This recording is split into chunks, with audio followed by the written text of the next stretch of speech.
WCNC TV Charlotte. This is Flashpoint, where power and politics collide and the tough questions get asked and answered. Good Sunday morning. Thanks for joining us here on Flashpoint. I'm Ben Thompson. Joining me today, Mecklenburg County Commissioner Pat Cotham, former state representative and current candidate for Lieutenant Governor Scott Stone, and candidate for Charlotte City Council at large Jorge Milares. Thank you all for coming on. We appreciate it.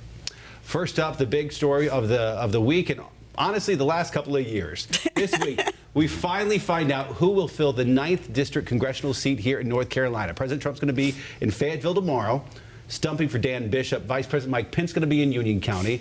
This comes just over a week after Donald Trump Jr. was in Charlotte for a fundraiser for Dan Bishop. Now, when it comes down to campaign fundraising, Dan Bishop has raised less than his Democratic opponent, Dan McCready. Federal Election Commission shows Senator Bishop had raised just under $2 million as of August 21st. Democrat candidate McCready has raised almost $5 million at the same time. But we got to remember here, McCready didn't have a primary, so he could start raising money a lot sooner. Now, as of Friday morning, when we tape this show, 37,315 people have voted early in Mecklenburg County. Compare that to 2 years ago, when it was just a city election, it was around 12,000. So the 9th District clearly having a big impact when you read between the numbers. All right, first up, let me get you all, because we must say all three of you are residents of the 9th District. All three of you will be voting if you have not voted already. We've got 2 Democrats, 1 Republican. I'm guessing I know how this breaks down, but go ahead. Jorge, we'll start with you. Your predictions on what's going to happen. Yeah, well, predictions and hopeful for Dan McCready. I just think, when it really comes down to, the 9th Congressional District, specifically the piece that I live in South Charlotte, there's a lot of momentum and there's a lot of energy to get McCready in office, especially when you have a campaign that's been going for 20-some months. So, to me, he's just a clear choice. Well, I'll go on the other side. I don't agree with that. I think Dan Bishop's going to win. I think Senator Bishop is the right choice for the role, and I think he's done a great job of getting out and working hard all across this district. But where we've had a challenge is that Dan McCready's been running for 2 years essentially, and Dan Bishop's been running for just a few months. But given that, it looks close, but I think that Dan Bishop will pull it out. What's interesting to me is you're seeing national figures coming in on the Republican side for Dan Bishop. I'm not seeing any national Democrats coming in, although I don't know who they would send, who would actually help Dan McCready, but in that district. But you're not seeing it. You're seeing a lot of money flowing in from outside groups, probably almost $17 million total being spent on Dan McCready. But where are they? Where are the Democrats? Is it going to be enough? He makes a good point. A lot of money on both sides pouring in. Is it going to be enough? This is already a very Republican district. The fact that McCready has a chance in this makes a statement a lot of people say already.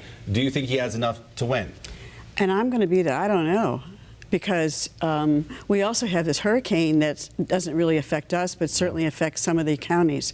I would say that Dan McCready has run a better campaign this time than he did on his first run against Mark Harris. This one has been much more grassroots, and he's doing a good job with that. I think Dan Bishop, he has a different strategy. His is more to get his base out, and that's why we see the president coming and the vice president and his ads and everything are very much more talking about Trump. He doesn't seem to be focused as much on the unaffiliated voters as Dan McCready is. So we have 2 different styles that have come out here. So how that will come out, and again, because there's been some problems where they cancel the early voting in some of the counties, I don't know. I can't call it what's going to happen. So, but it will be the result of 2 different styles.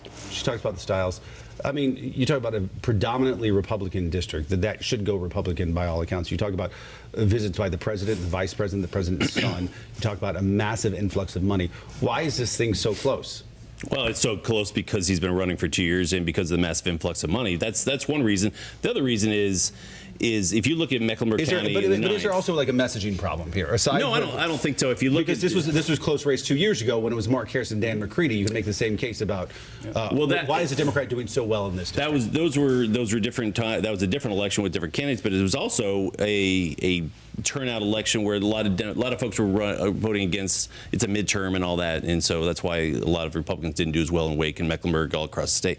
But I think in this particular case, what you're still seeing this time in this race, as you did last year with Dan McCready, is he's still not answering questions. We don't know where he is, who he is, what he really stands for, and he won't do a lot of interviews because I don't know if he has a position on where he is on a lot of issues. He just kind of is going wherever the wind blows and trying to stay on those safe talking points. Dan Bishop I know him very, very well. I like Dan a lot, and he is, where he stands, though. He will answer every tough question that you could ask of him, and I think he's at least genuine and is willing to face the critics across the board. But I would add now that at this late, it's just about getting your voters out. It's kind of like Christmas Eve. You got to go buy something. You don't really care what it is for this person. You just go and you grab something and you go to the checkout. That's kind of where they are now. So it's a matter of getting their voters out. And I do believe I'm getting them mixed up. Dan McCready has done a better job with grassroots. So he probably has a better infrastructure to get his vote out.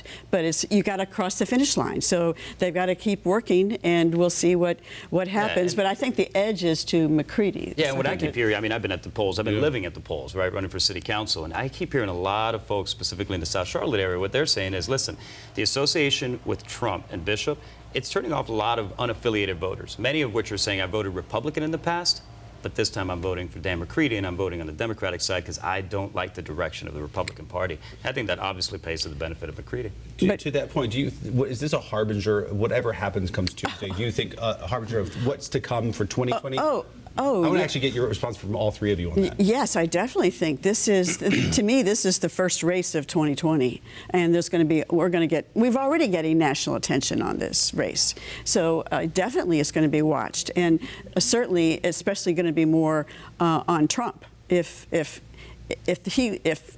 Dan Bishop loses, people are going to look at Trump as more vulnerable with these races upcoming. What's the takeaway Tuesday night, regardless of who wins? What does it say going into 2020?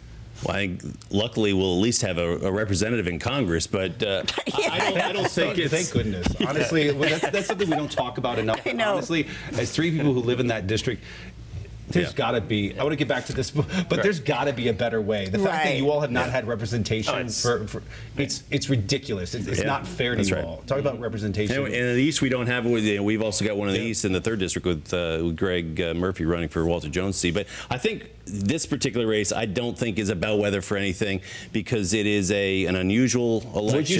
Will you say that if Dan Bishop wins?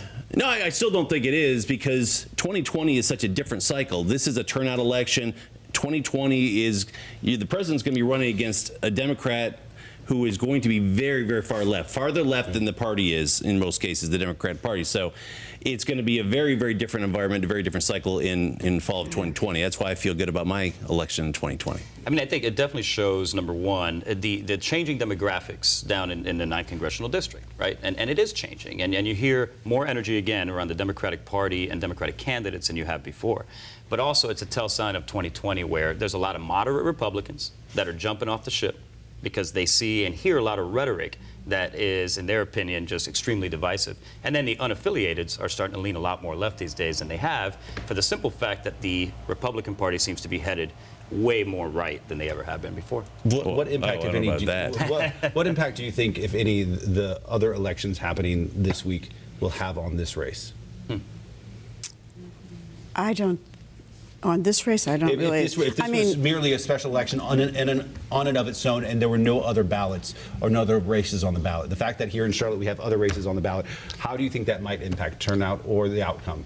Well, I think it would just mainly be the at-large city council that might. But again, I don't.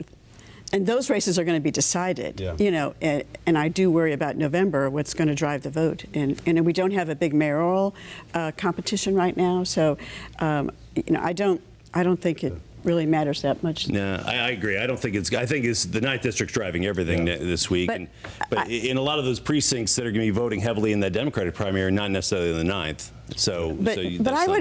I think we also have to remember, because we live in Mecklenburg County, but the 9th district extends to a very rural area, and you know, so we have to always remember that those rural counties, they're not likely, you know, they're going to probably stay the way they always have been. So, and we don't. Union County is probably. I know that was heavily that went for Mark Harris last time. So you know, it's. That's why I can't call it. I can't call it at this point. And I think with the at-large races, to Pat's point, that's exactly where it'll have an impact, right? Because it's specifically citywide. So I think, as you know, we're looking at like over 35,000 some voters that have voted already early voting. As they have voted, you know, that it'll determine who wins. But the 9th district also includes, you know, the 3 southern towns that don't vote in the you know. Right. They don't vote in the at-large. So it's complicated. Yeah, it's more like so what South do you County, think? Honestly, what I think is that something's got to be done. Next time this happens, as far as the 9th congressional race, something's got to be done to give you all at least some sort of temporary representation in D.C. I mean, this went way too long to not have any representation, and this is not the first time this happened. There's got to be a better system in place. Right. Well, I think the governor and his appointed board of elections at the state level they're fine with that representation because it was a Republican seat. So it's unfortunate there's so much politics injected in this at the state level. More Flashpoint after this.